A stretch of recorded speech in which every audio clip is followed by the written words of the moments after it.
Naniniwala si Senator Laila De Lima na dala ng pressure at sa pakiusap na rin ng kanyang asawa ang dahilan ng pagtestigo laban sa kanya ng high-profile inmate na si JB Sebastian. Narito ang hato na balita ni Aiko Miguel.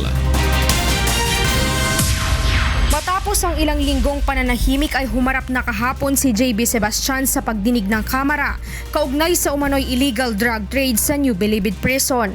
Ayon kay Senator Laila De Lima, isang malinaw na dahilan ito na na-pressure si Sebastian na tumestigo laban sa kanya.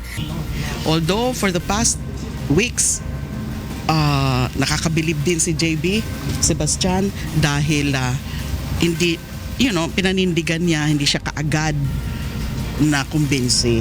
But now that he has finally appeared there at nagsumama na rin siya sa mga kasinungalingan na yan, ibig sabihin hindi na niya kaya yung pressure. Naniniwala ang senadora na paraan ang pagtestigo ni JB upang lalo siyang madiin sa umano'y bentahan ng droga sa loob ng Bilibid.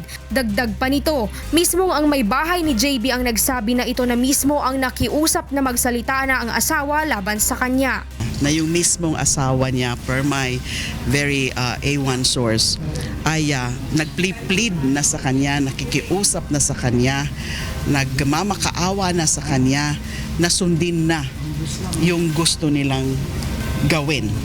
Kayanan. In other words, nakinig na siya sa asawa niya kasi nagmakaawa nga. Sundin mo na yung gusto nilang ipagawa sa'yo dahil si De Lima lang naman ang habol nila.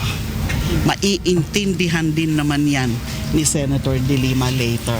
Kaugnay naman sa pahayag ni JB ng pag-aabot sa senadora ng milyon-milyong pisong drug money sa pamamagitan ng dati nitong aide na Jonel Sanchez. Muling iginiit ni De Lima na hindi siya tumanggap ng anumang pera mula sa NBP. Wala hong pwedeng maging bagman for me.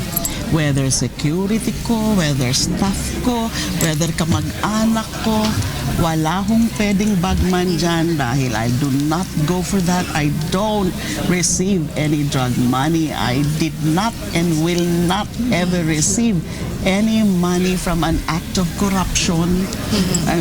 I don't engage in those acts of corruption, lalo na sa drug money. Aiko Miguel, UNTV News and Rescue, Senate of the Philippines.